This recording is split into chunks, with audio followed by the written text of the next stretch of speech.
Welcome to episode 87 of the Two Rash Challenges podcast. I'm Dave Lewis. That's Eric Neal over there. What's up, brother? How you doing, man? You know, just living the dream here on the city of Grove upon Scioto. Yeah, man. Real quick, man, I literally just drove from New York. I just sat down to do the podcast with you. It was a crazy weekend with the family, wearing my mask. It was cuckoo. But I was excited about, watching some footy. So I started it off actually telling you, okay, I'm not watching your Newcastle game. I'm not putting myself through that. And, because every week I'm like, oh, I'll watch your game. It'll be fun to watch. And then they look horrible. And we'll get to your game, but, they did well. And I didn't watch the game. Shocking. And that should have told me something about the weekend. I was going to wear a bag over my head about this weekend, man. My Liverpool, it's indescribable what happened this weekend. I didn't see it coming. I listened to our show last week, and I was like, the title's over. City is crap. Nobody else. Everton's not going to hold up. Nobody else is going to hold up. It's ours. I am flip-flopping, and I think it's going to be like this all year. Liverpool are in trouble.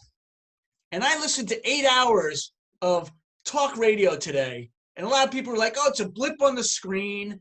It's an anomaly. It's one game. It happens here and there. And if you're under a rock, you know the school. If you've been living under a rock, you don't know that Liverpool lost 7-2 to Aston Villa. Aston Villa, who were they like 1 point from survival? They survived last year. You only stayed up because remember that dodgy goal that was over the line, but the Hawkeye didn't catch it. Hawkeye didn't catch it. That's the only reason Villa stayed up. Now they have the same amount of points as Liverpool.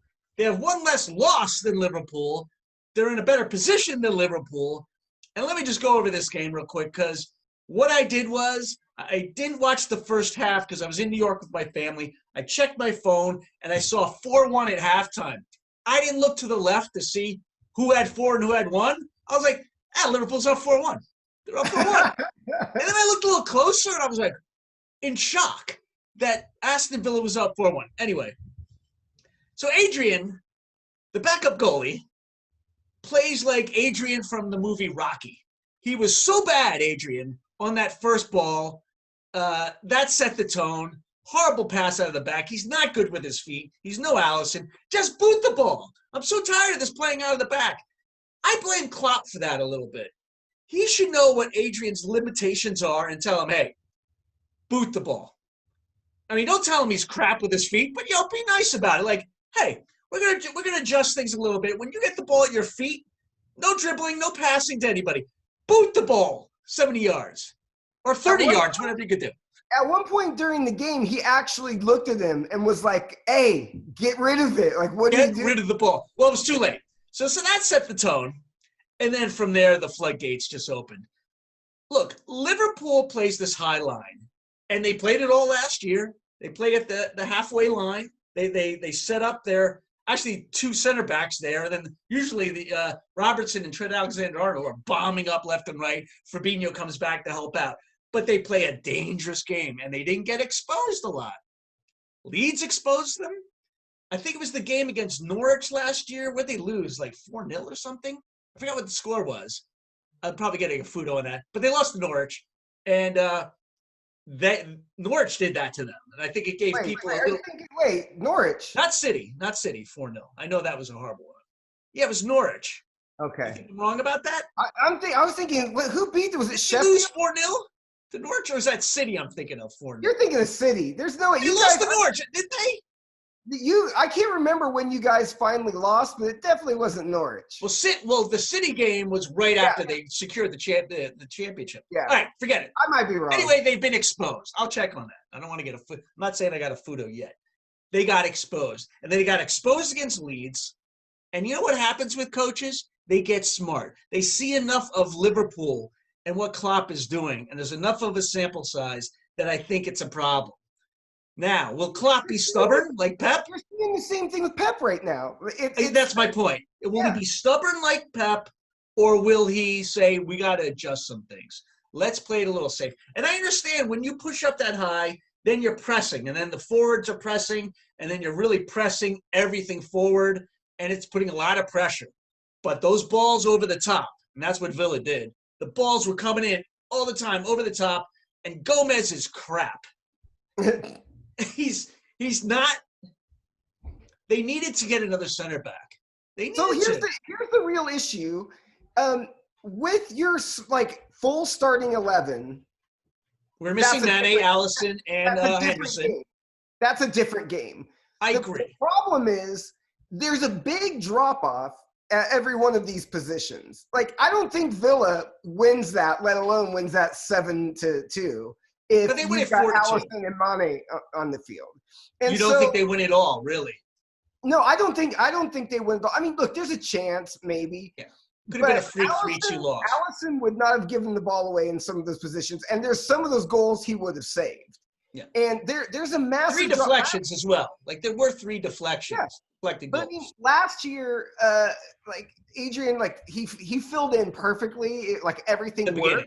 But then he faded. Now, towards the end of his little period, he was showing some cracks. Right. But now you see it's just there's such a big drop off. And I mean, I used to look at City the way, but not 7-2 drop off. That was crazy, man. I mean, and the play Henderson makes a huge difference. You know, I love him. You kind of like him. He makes such a difference, and I think this shows his value. And Mane, that guy tracks back, and also he presses up top a lot. So I know we missed him even defensively. Oh yeah. No, it makes a big difference. I mean, you look who was out there in the Moose Cup match against Arsenal. I mean, think about it. This is probably the worst week for Liverpool. Oh, we lost the Moose Cup. Oh, I mean, and here's the thing. All the Liverpool, you could even hear it as the game was ending. All the Liverpool supporters, we don't care about that trophy, whatever. But all of a sudden, we don't care about the Community Shield.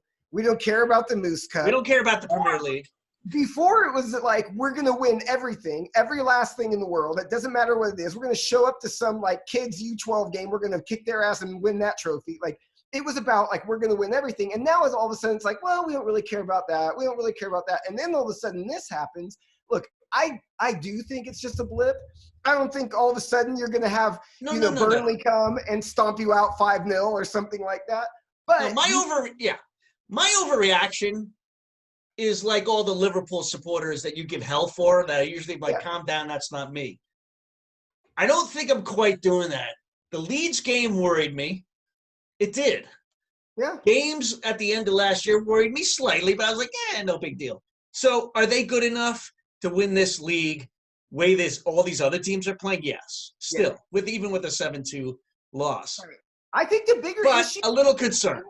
It's the injuries, man. That's the only thing that could derail you is if you end up with lots of injuries. I mean, be happy you don't have the Africa Cup of Nations, or maybe you do this year. I don't know. But think about losing Mane and Salah for a month in January or February. Think about that. I mean, those are the type of things. You got all of a sudden Allison's hurt. You lose Mane and Salah. Now all of a sudden, that's any team. I mean, look at City. They're crap. And they have they have a mash unit. No, that's what killed him last year. But I'm just saying that's the only thing that can really derail you. I don't think this one match all of a sudden redefines Liverpool as a team or Liverpool's season, but it really did show a blueprint for, okay, if they don't have their full power squad and they're trying to bully you, there's a way around it. But the whole thing with lumping it over the top is sometimes Liverpool defenders do have to chase. And they couldn't catch Grealish. Ross Barkley was a maniac. Where'd that guy come from? I didn't even know he got transferred to. I didn't know. I was what is he doing out there? I thought he was with Chelsea. He just ran on the field. It reminded me of? It reminded me of when we'd play all of our indoor matches. And you're always short players when you're playing indoor, right? And so the same guys, there were these mercenaries, right? I'm thinking Saidi, this guy, former MLS player, whatever, miles better than everyone else. But he never was on a team. No. He just miraculously was a ringer. He was a ringer. Played. And so you look and you're where the fuck did City come from? What is this? And that's Ross Barkley. I looked and they're where did Villa? They were driving down the road and they're hey, look at Ross Barkley. And they just brought him and gave him a shirt. Good piece of business for Villa. I think he'll start every game. I would start Barkley every game for Villa. Oh, yeah. Everything worked. Ollie Watkins, where the hell did that guy come from? The championship. Yeah. Yeah. I think Brentford or something. Playing like he won the championship. Yeah, no, he was. I think he led the whole league in scoring. I think in the championship. Getting ready to lead this whole league in scoring. No. So I'm going to do my overreaction. I'll calm down by next week. The problem is I got 2 weeks with the international break. I have to eat this. And then we only have 2 days to practice for the Everton game. And that's huge. Huge. And if they lose to Everton, I'm really worried. Well, no, because now you're 6 points behind them. Exactly. And they've got the win over you already, so you've only got one chance to make up 3 points that way. Are we going to see another Leicester? Are we going to see another Leicester this year? Here's my thing. I wouldn't put it in the same category. No, Everton is not the same as Leicester, but no, it would be a huge upset and like an amazing thing. But to me, you had Ranieri, who was like the Tinkerman, who everyone was just like, nobody rated him. I mean, nobody rated him. And then you had the ragtag bunch of like misfits. You had Vardy, who had spent like years down the lower leagues. All this. They've spent a boatload of cash at Everton and brought in a serial winning manager that has won in every top manager around the world. It would still be very surprising if they won it, but I don't really put it. No, it's not a Leicester, but it'd be 1B or something. I mean, look, Everton were good in the 8. Everton used to win stuff. Yeah, that is a long time ago. No, Leicester. I've watched their matches and they look transformed, especially James Rodriguez, man. Like where did he come from? It seemed like he was getting murdered every team he was on, like he was like underachieving. He comes here, man. He looks like a world beater. It's crazy. If you look at his last 5 years, they showed how many games he played. It was like 12, 10. It was just like low double-digit numbers of games he's played the last 4 or 5 years. I mean, it's been a long time. It was 2014 when he won the Golden Boot at the World Cup. Yeah. So, look, that was upsetting. I felt depressed. I didn't want to keep hearing. I mean, I listened to talk radio. Talk Sport on Sirius, and I couldn't listen anymore. It was 8 hours today on my drive from New York back here to Columbus. It was terrible, but there are some other really wacky things happening this. No, I know. We'll get to it. I just gotta give you a little shit. I've been getting tweets all day with people like gleefully waiting for me to just murder you on Liverpool, and I almost feel like I can't even pile on. I mean, look. I'll get to kind of like how I experienced the match. But 7 is absurd, Eric. No, 4-2 would have been a shocker.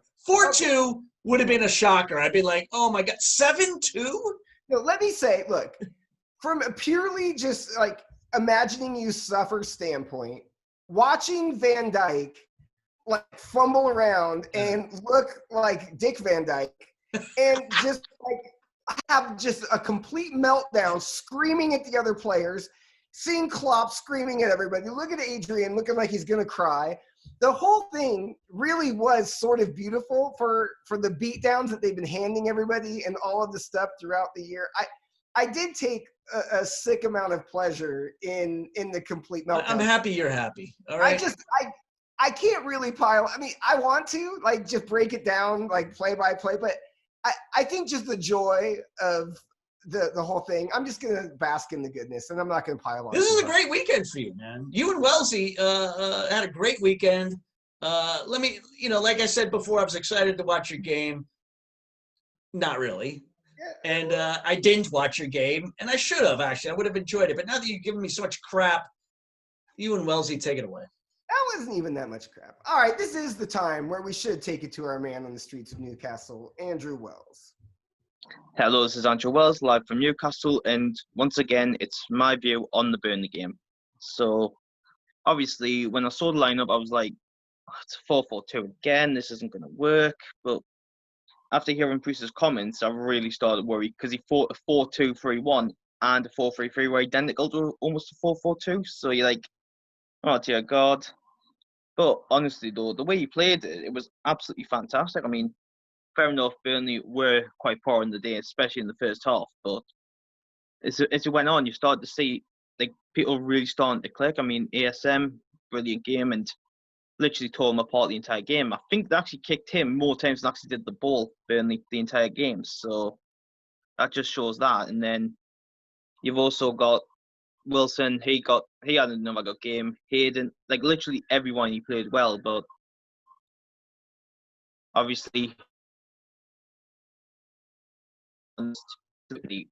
that's really all you can talk about. But obviously, yet again, I mean, everything that goes on, it's a weird and but second half, however, everybody did come out even better. I mean, fair enough, Burnley produced it again, but once again, Darlow, he had an absolute blinder of a game. So, I mean, there's even talk that he should have been called to the England squad, but I'm not like that personally. Well, that's just me. And then, however, though, there is something I really do need to talk about, and that is Joe Linton. I mean, I don't know what it is the last couple of games, but he has just been absolutely mesmerised in the last few games. It's like a mental weight's dropped off his shoulders with the arrival of Wilson, and they even team up well together. I mean, everyone online's praising them, although you do have a couple of other idiots still want to slate them, but that's going to be new normal, I guess.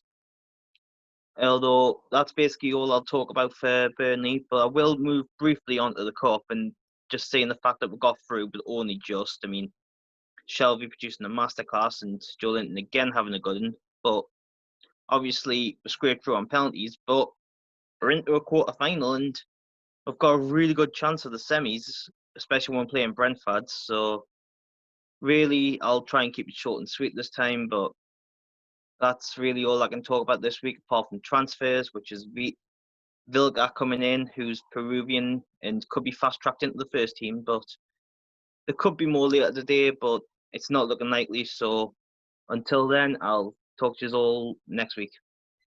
All right. As always, I want to thank Andrew for that report. Like you were saying, good week, right? So Very good week for you. Although it started off a little shaky. The Moose Cup, man. I mean, we're in the Moose Cup now. That was nothing to be proud of, though. You haven't been paying as much attention as I think you should have, but as long as we've known each other, yeah, I don't think we've really made it anywhere close to the quarterfinals of any competition. I think maybe the Europa League, that one year we got fifth. Then the next season, I think we made the quarters of the Europa League. But the fact that we're even in it, because Rafa, like we thought was our best chance to ever win anything. And right.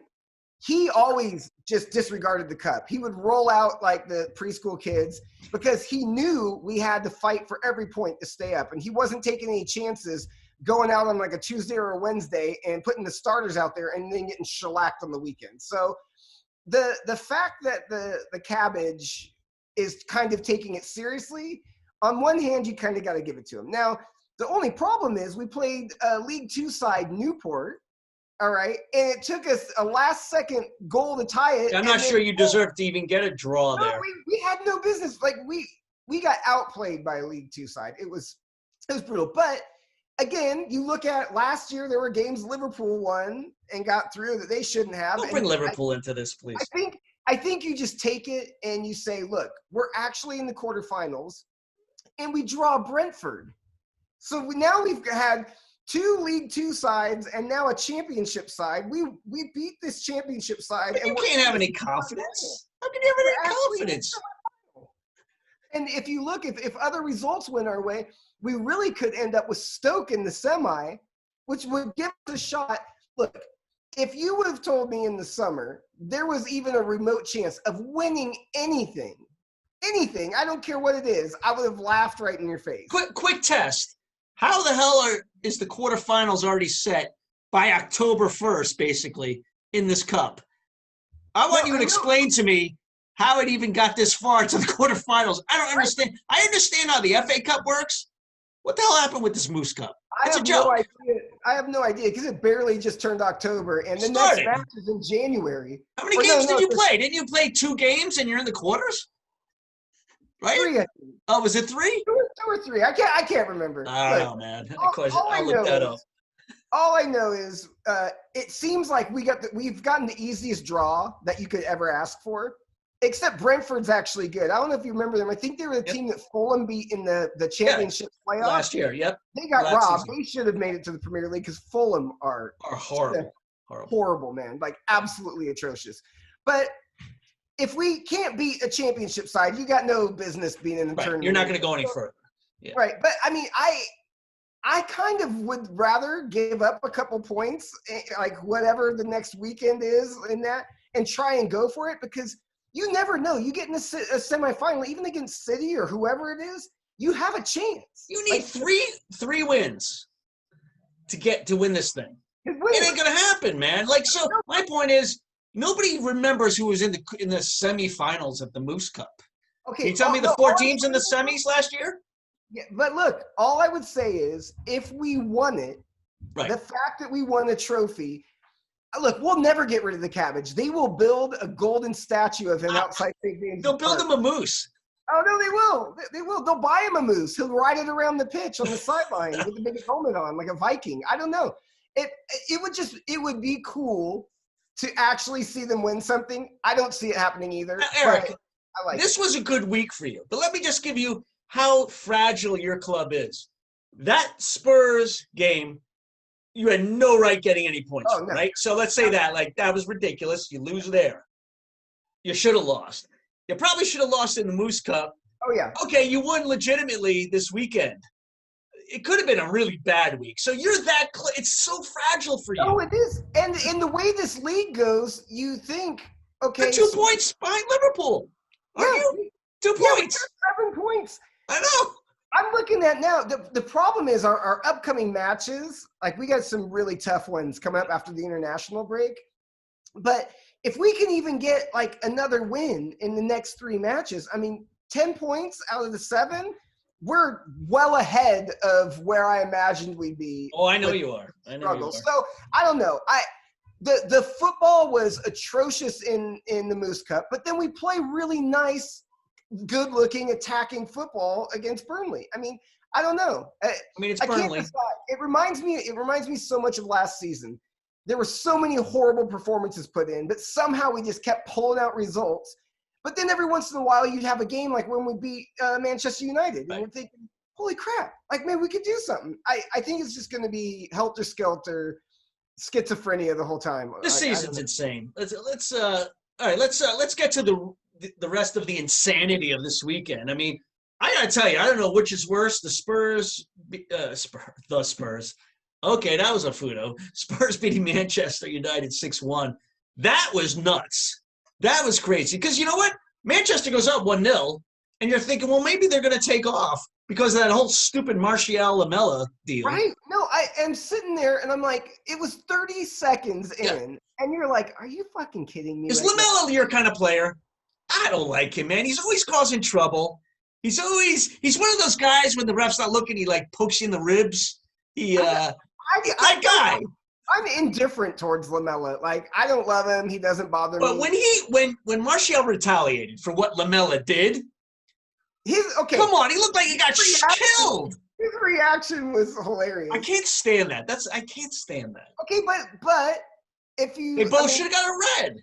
Both. Look, if you get slapped in the face and you don't move, maybe they don't even look at it. I mean, look, here's the thing. Martial lost his head. You can't ever do it. And you get a red for retaliating. It doesn't matter if you tap him on the side of the face. You're getting a red for sure. I agree. So, look, I'm going to take that opportunity. What about VAR, though? Can't somebody get in the ref's ear and say, hey, man, you might want to take a look at this? No, but did you see? Okay, he wasn't even looking at Martial. He put his arm back to brush him back, hit him in the chest, and then it bumped up and hit him in the face. I would be pissed if I was Martial. Yeah. That's when you just stomp his Achilles or something. Because if he did that to you and he's not looking at you, and you stomp his Achilles and you're not looking down at his foot, then everybody just got tangled up. Can common sense prevail? I get it. The letter of the law is you put your hand in somebody else's face, it's a red card. Yeah. I want in the 30th second, in the first minute, I want to see players stay on. That we wasn't. Just leave it, let it be, give them a yellow. The penalty was in the first minute. That was like, I don't know. I remember I'm watching this game, and it was like 2 or 3-1 within like 7 or 8 minutes or something. I was like, what the hell is going on right now? I don't know. I enjoyed Was it that. the penalty in the first? It was like right at the beginning, No, wasn't the it? penalty was 30 seconds into That's the what I match. mean. Yeah. Yeah, but I'm saying the red card was later. Oh, right. Yeah. No, I know. Yeah, no, but I'm telling you, I almost enjoyed that more than I enjoyed the Liverpool beating. I don't know why, but Manchester United are a shambles. Someone say a prayer for Shingy. I'm telling you, he was, the Score podcast. He had this video of him, and he's holding a drink, and he's sitting there, and he goes, "I could just cry." Like I'm used to Maguire on a 1 to 10. He got a 2, maybe a 2. Bailly was horrible. I mean, they were horrible, man. Luke Shaw, did you see that hack? That guy is fatter than anybody. He's so out of shape. He gets caught out there. That was bad what he did, man. No, I heard, and I don't know if this is true or not, but I saw it on Twitter that at halftime that Bruno Fernandes went after Maguire and told him he wasn't fit to wear the shirt. Really and ripped him a new one, and then they made Bruno stay in at halftime and not even come and sit on the bench and subbed him. Oh, that's nice. By the way, and I think Fernandes is quality, but he's disappeared lately. He has disappeared lately. And you know what? Why get this Van de Beek guy if you're going to play Pogba? Yeah, why play the guy? He can't even get a game. Why'd you spend $40 million on him? Go good at defender. They are a mess. Look, I hate Manchester United with a passion. Sorry. But this is a mess. Like, I want to see them good so, like, we can have a rivalry. There is no rivalry anymore. No, it's like us and Sunderland. Yeah, they're in League One. Like, there's no rivalry if you don't get to play each other. Does Ole survive? Drunk Ole, does he survive the international break? They keep him, don't they? I feel like they're really stubborn. Bring in Pochettino. I know you don't love Pochettino, but no. But at what point do you pull the plug? I mean, right now is a good time to pull the plug if there's someone good available, because it's not too late to salvage this thing. And with Liverpool all of a sudden looking like not the world beaters that they once were, maybe it's not all lost. But I mean, it's crazy town. If you look at the table right now, Manchester United in 16th place on 3 points. They haven't played all the same amount of games, though. No, they've only played 3 matches, but still. I mean, 2 losses and a win for Manchester United. Why was Matic playing? I don't understand what he's doing, Ole Gunnar. I don't think he understands what he's doing. No. Now they're going to get Cavani, who's like 90 years old. Why are you doing that? He's on huge wages. I know it's a free. They should have got him 6 weeks ago. Nobody wanted him then. Why don't you just get him then if you're going to bring Cavani in? He'll score 8 goals, 6 to 7 goals, and he's old and he's slow and he's done. He's MLS material. Yeah, no, I'm with you. Nothing they're doing makes any sense. I mean, get Sancho. If you're not going to you need to get defenders. If you're not going to get defenders, at least get Jadon Sancho. It's like, I think it's like $10-20 million difference, euros maybe. Look, just pay it. I wouldn't even go after Sancho. I'd go after Haaland. Koulibaly, right? Well, no, I mean center back. But I'm saying I'd go after Haaland and spend the money before I'd go after Sancho. They need a ruthless goal scorer. They could have had Haaland. They could have had him. Martial's not it. Even Sancho is not the tip of the spear like guy. So he's a winger. He's a winger. They need, if you're going to spend all that money, go spend $120 million and get Erling Haaland, and all of a sudden now you're getting 25 goals a season. Look, Maguire is thinking about Greece right now in his case. His head's not there, and he wasn't great before this. The Greek island fiasco happened, right? I defended him a lot. I'm starting to think maybe his head's too heavy. It's almost like John Stones. And someone brought up today, I was listening, it must have been on the satellite radio, shout out Sirius XM FC 157. It must have been where they were saying last World Cup, you had John Stones and Maguire in your back line. Now you have Joe Gomez and Maguire. And so you think about that, man, like, wow. The 2 guys who were so highly rated that you thought were like really going to develop that have just gone shells of themselves. I mean, I can think of, I'd rather have Lascelles, our center back. Oh, than definitely. I mean, not top of the world guy, but solid, reliable, not going to do anything crazy. So, Wellesley might not like this. I don't know if he's a massive England supporter or not. I assume he is. But England overrates their players. They just do. They hype them up. The media hypes them up. And they were saying Joe Gomez. I'm telling you, I'm not just being negative about Liverpool because of this result. Gomez ain't it. He's not it. No. And that's your starting center back for England. Yeah. And Maguire. That's the thing about you guys. Van Dijk has been such a machine. Like, I've never seen any player, really, any position have, I mean, unless you're talking like Ronaldo or Messi or whatever, but that long of a stretch of just being flawless, like not one mistake, not one game, not like no break. And we've seen a bunch from him even, you know? And all of a sudden now, but that's what hurts Gomez, because when you have him playing at that level, you look, Trent Alexander-Arnold can run up the side and pretend he's not playing right back. You can have Gomez fumble around. It doesn't matter because he's sweeping up everything. Yeah. But if he's off, all of a sudden now everyone else has to do their job and is exposed, and it causes a trickle down. But I don't know, Maguire, man, they spent all that money. I would trade him for 20 million and just get him out of there. The way he's playing, somebody was saying this today, he's like a $10 million to $15 million player. I don't see much from him, man. I don't see much. Let's get to the other, the blue side of Manchester.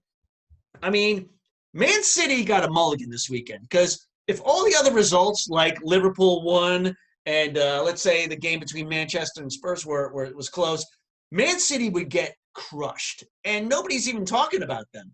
Yeah. But that game against Leeds, first of all, no defense. It was the most exciting 1-1 game I've ever seen.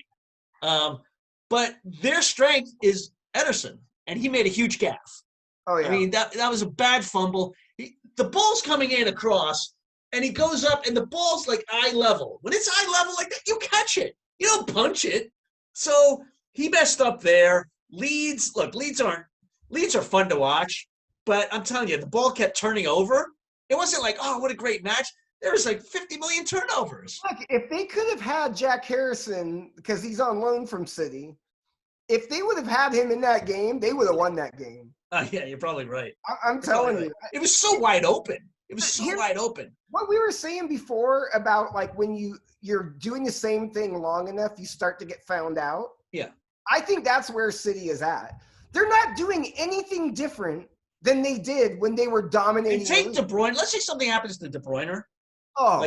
Like you talk about with Liverpool. Yeah. I mean, everything starts with him. They're not making the Europa League if they lose him. Look, no Aguero, no Jesus, no. I mean, they're missing a lot of people. Mendes sucks. Yeah. I don't know. I don't know what to think of them, but yeah. I just, you look at these results. You said it perfectly last week. The project is winding down. The Pep City project is just winding down. They were so dominant for years, so dominant. And you saw it last year. No one is afraid of them anymore. Nobody is afraid to go there and play them. They're like, no, I got this. Not a problem. Look at Leicester, though. Did you see West Ham? I had David Moyes being the first one with the sack race. I thought he was gone, the first guy. And, West Ham looked great. No, that week they looked great. This season. They won 2 straight, didn't they? Yeah, after we beat them. There's no rhyme or reason to any of this. None of it makes sense. It doesn't. Anyone who said they had 6-1 Spurs over Man United and 7-2. They're a millionaire. They're the billionaire. Yeah, come on. Let's go to the Chelsea. I mean, it was crazy. The Chelsea game was interesting. I watched that whole game. I've never seen a 4-0 win look so kind of unconvincing. I mean, Chelsea, the new guys aren't scoring. Werner's not scoring. Havertz isn't scoring. 2 penalties. Jorginho scores, why is he the designated penalty taker? I love that Abraham was pissed off. He does a little hop move. He does the hop move. It was a weird game because, 4-0, I'm just not convinced about Lampard. I know we love him when Pulisic plays, but I think tactically, I don't know, he's not a genius. But, Pulisic got in the game for 10 minutes. That made me happy. But I thought of you. because every time he ran and fell, I was like, oh my God, injury. Because he gets hit a lot and he falls a lot. And I was like, I worry about him so much, like a father and a son. I'm like, he's not surviving. He's not going to survive a season. Because he gets hacked a lot in the shins.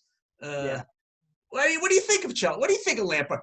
Let's talk Lampard, Ole Gunnar, and who's the other newer guy? And Mikel Arteta. Arsenal won again. Mikel Arteta is tactically 10 times better than the other two guys. I'm telling you. Like, you don't think so? Arteta Chelsea's team, they might win the title. I just think tactically he has a plan.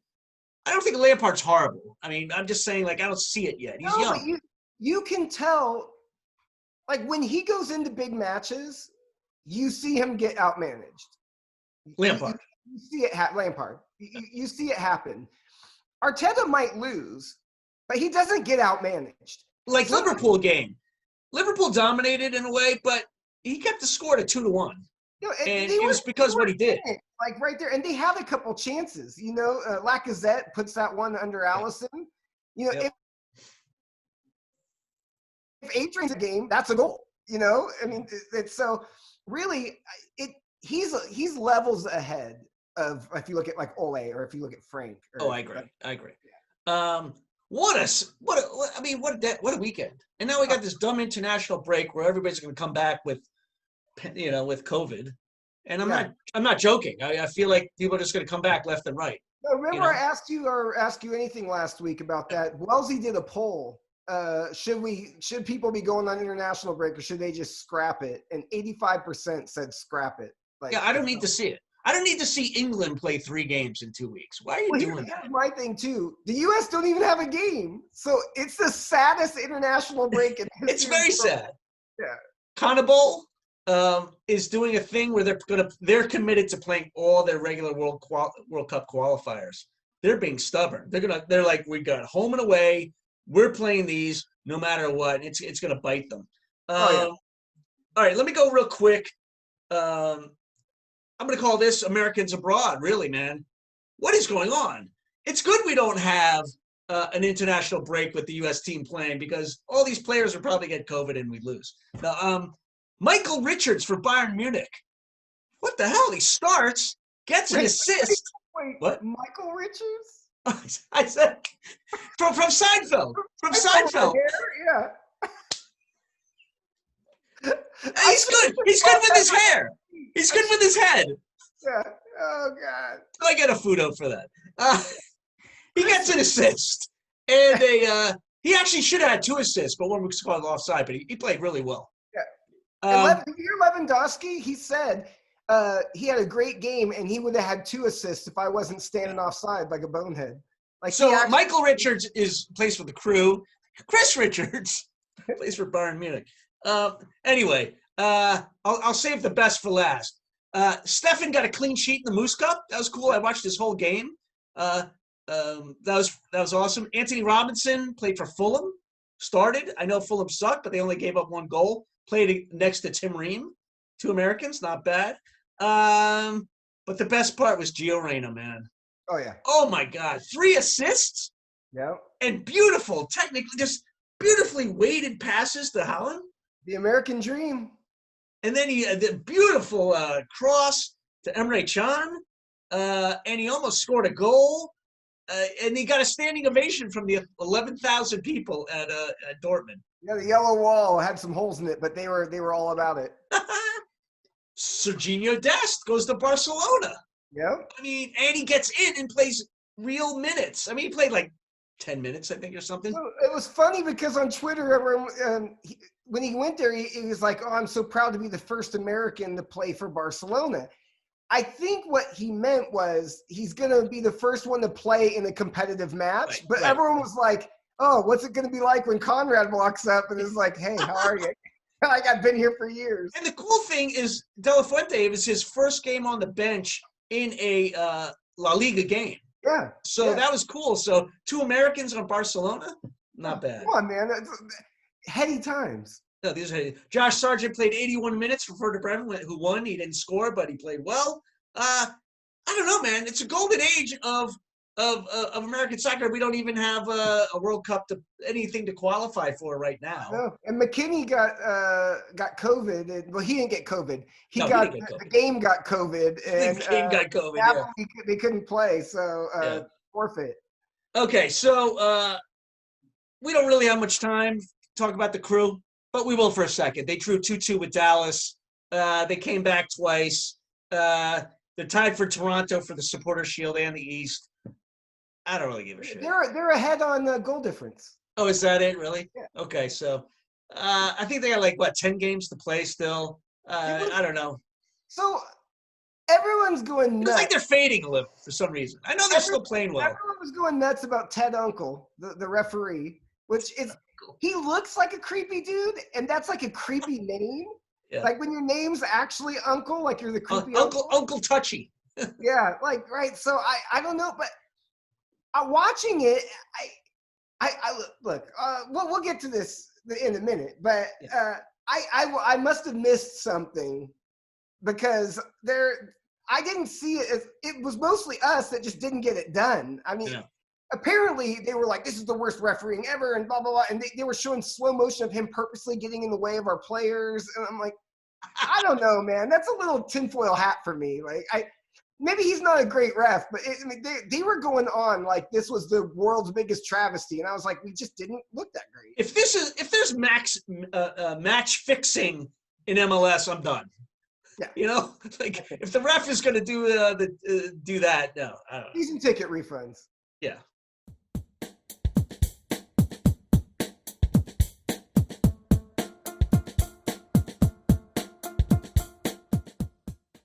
All right, Eric, I got to get off my lawn here, a little gomel, as you like to call it. You touched on it earlier about Juventus and Napoli. Recap here. Juventus and Napoli, big game, early season in Serie A. Big rivalry. So they're going to play. Napoli is in Naples, obviously, and they're going to travel to Juventus, to Turin, and they're going to play this game. But it seems like a bunch of people in Napoli get COVID, and they decide Napoli's like, we're not going. We're not going to play. Juventus already had the team at the stadium. They already were ready to play the game.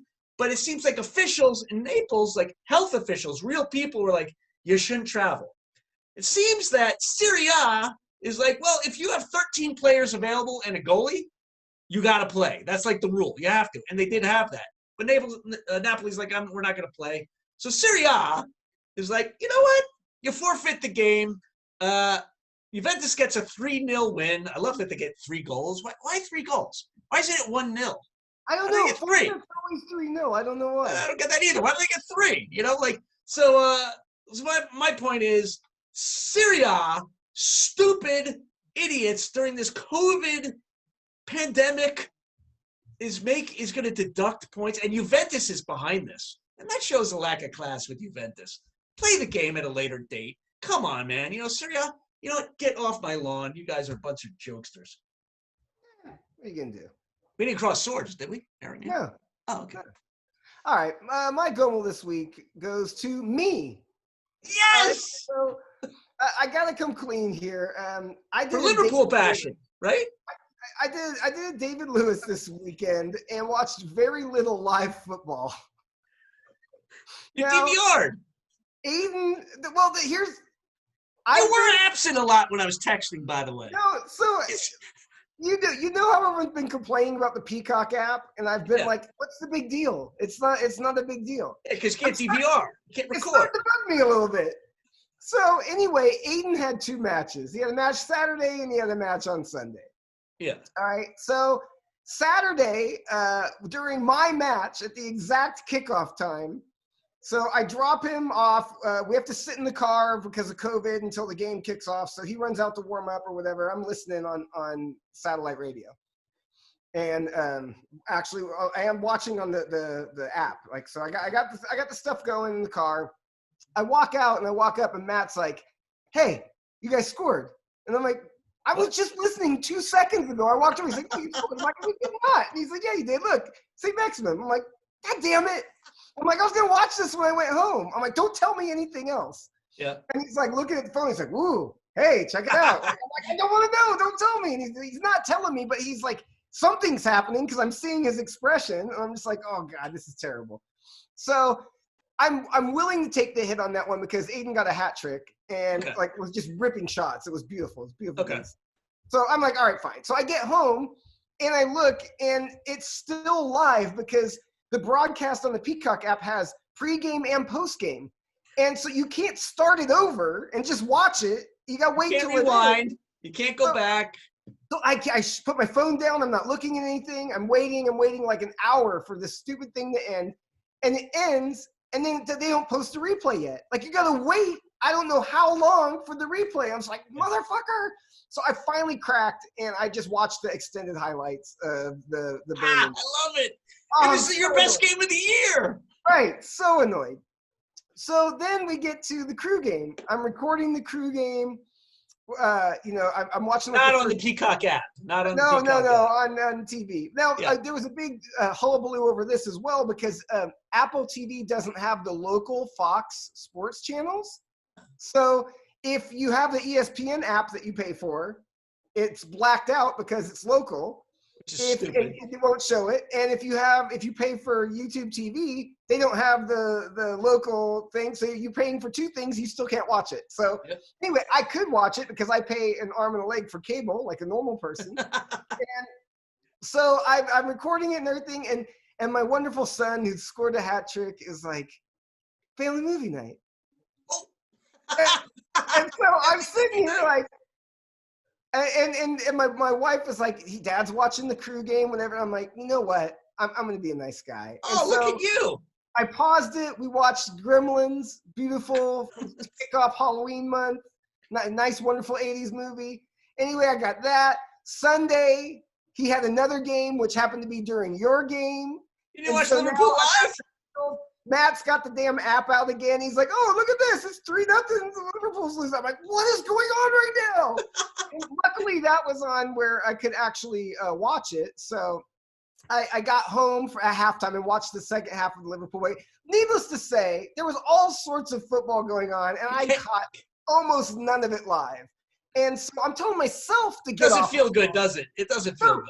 No, listen, you think that like I being the grown-up adult and being a good parent and it's like, screw that, man. It's terrible. It's no good. Like you got to watch the stuff live. You're getting soft, man. You're getting soft. No, I put my toe in the water. No good. I'm out. You're never going to do it again. No. Next time Aiden comes to you, hey, Dad, let's have some bonding time together and let's watch a movie together. You're going to say like, F off, son. I got things to do. I'm getting off my own lawn.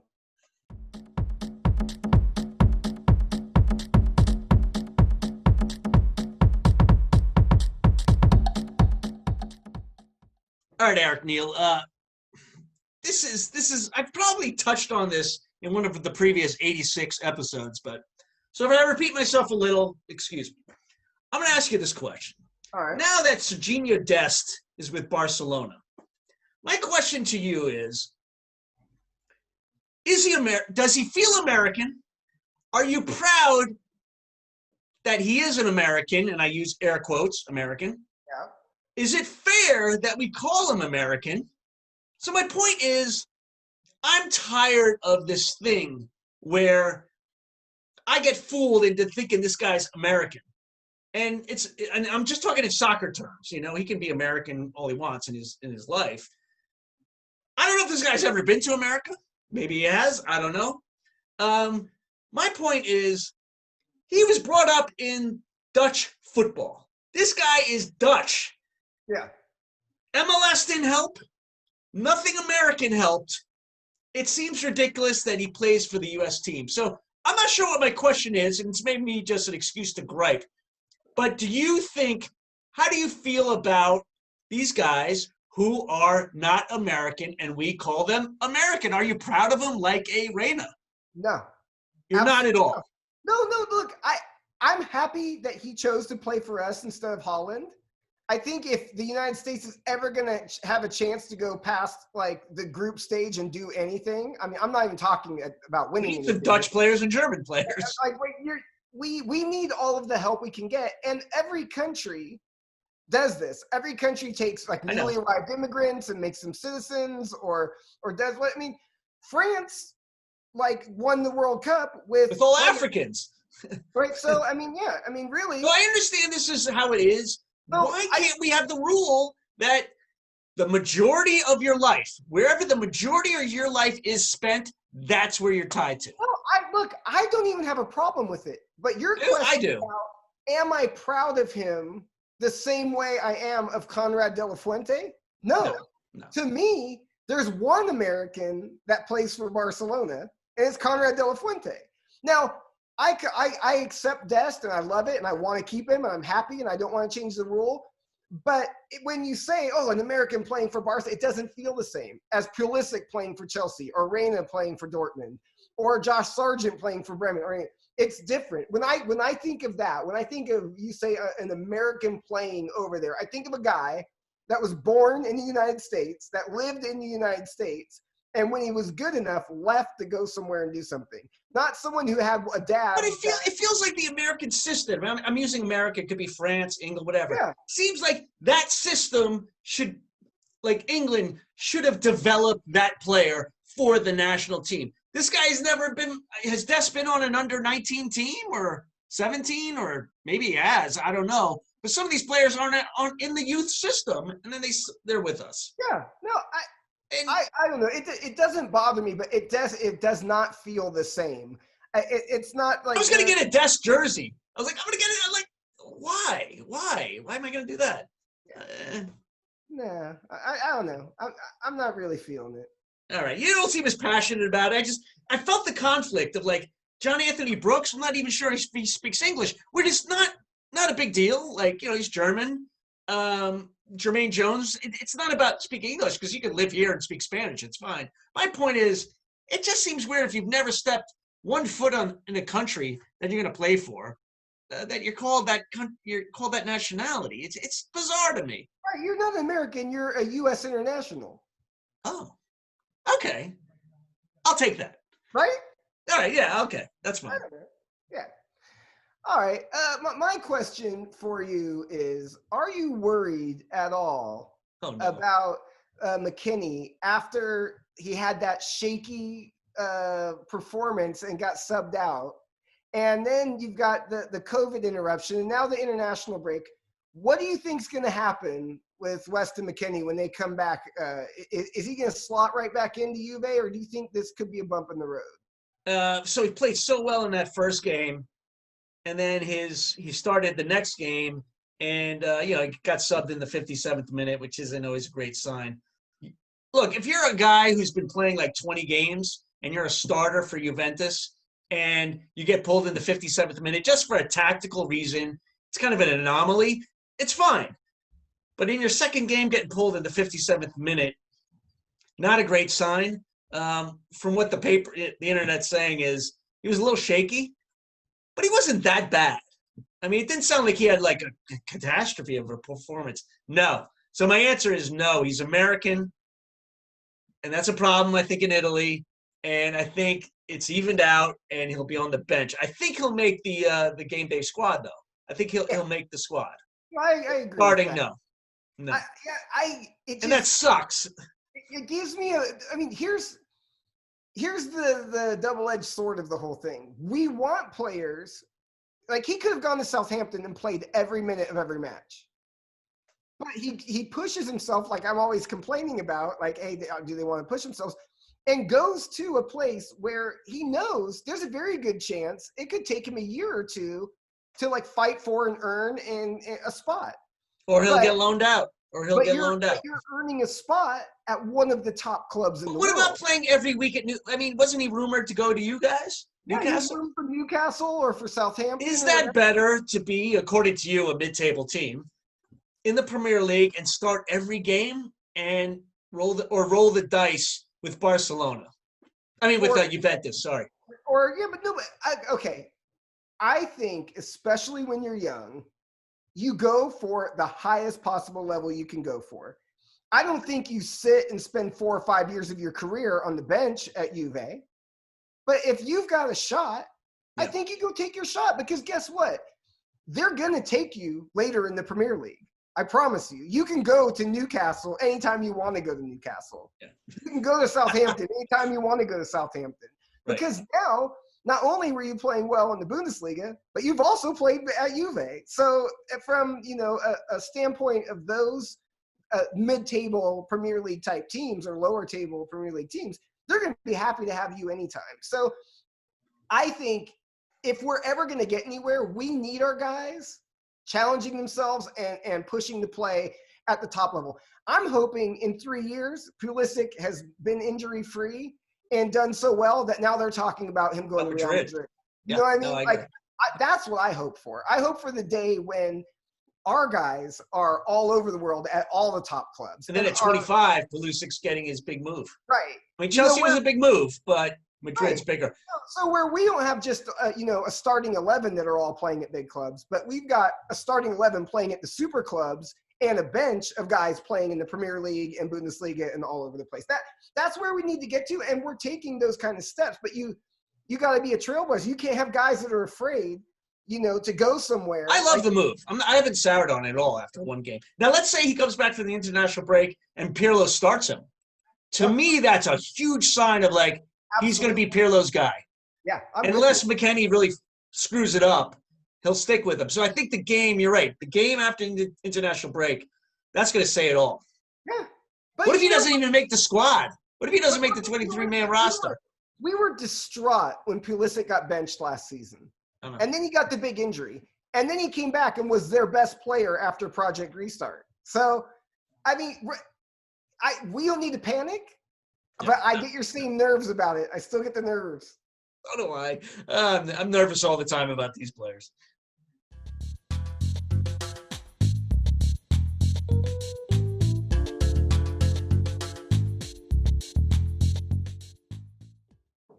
All right, Eric, I got a serious bellend for you. Very serious. Did you hear this news? The Arsenal got rid of Gunnosaurus. I did hear that. The mascot for Arsenal forever. Gunnosaurus. First of all, what does a dinosaur have to do with Arsenal? I really don't know. I don't know.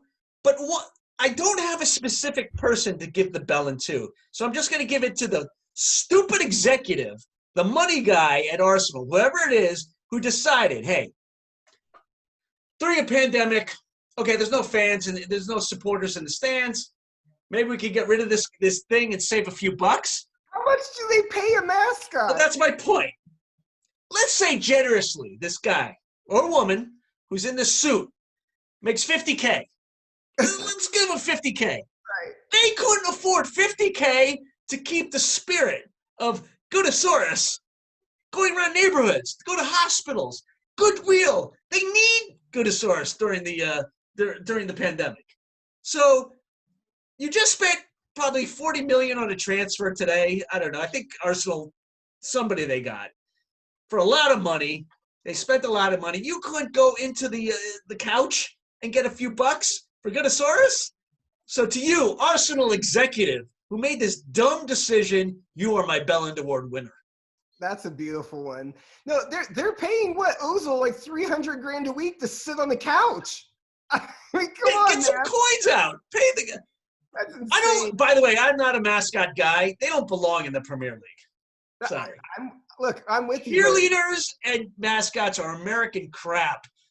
Don't do a Premier League, but they have them. Isn't there like a Red Devil guy for the Manchester United? They have something. Yeah, Crystal Palace has cheerleaders, I think. Crazy town. Okay. All right, my Bellend Award this week goes to Phoenix Rising head coach Rick Shantz. I don't know if you've heard about this situation. Yes, I have. Our guy, Landon Donovan, love him. He's coach of the San Diego Loyal. So a couple weeks back, they had a situation in one of their games where they didn't find out about it, I think, until after the match. But one of their players was called the N-word during the game.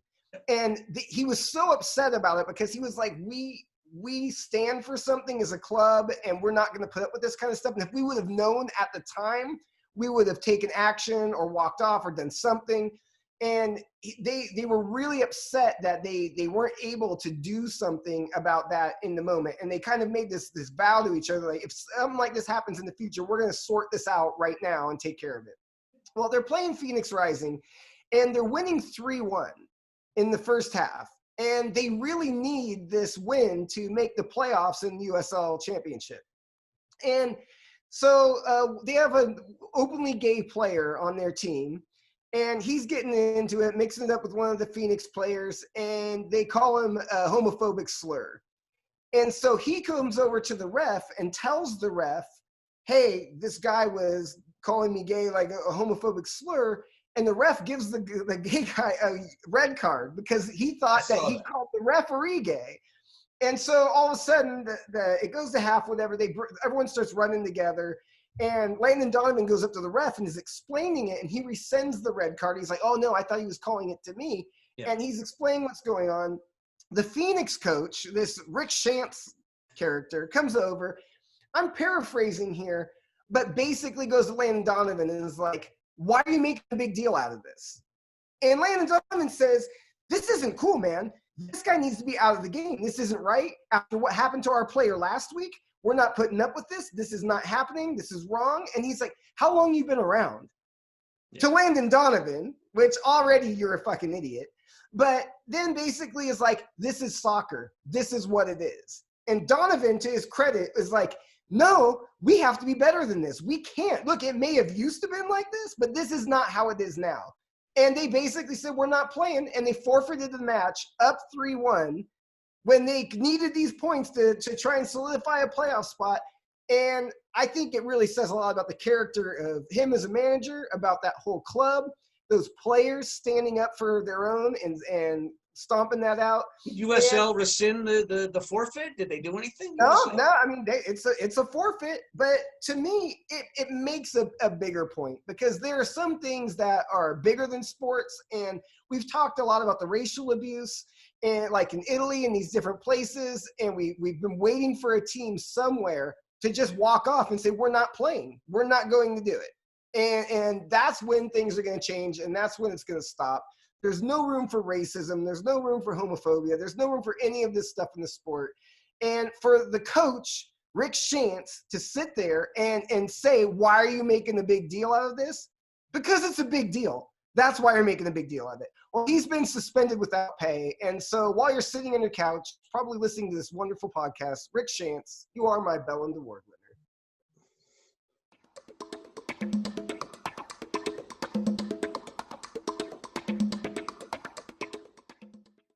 All right, it's time for this week's Twitter shoutouts. As always, a big thank you to our man on the streets of Newcastle, Andrew Wells. He's at Wellesley95NUFC.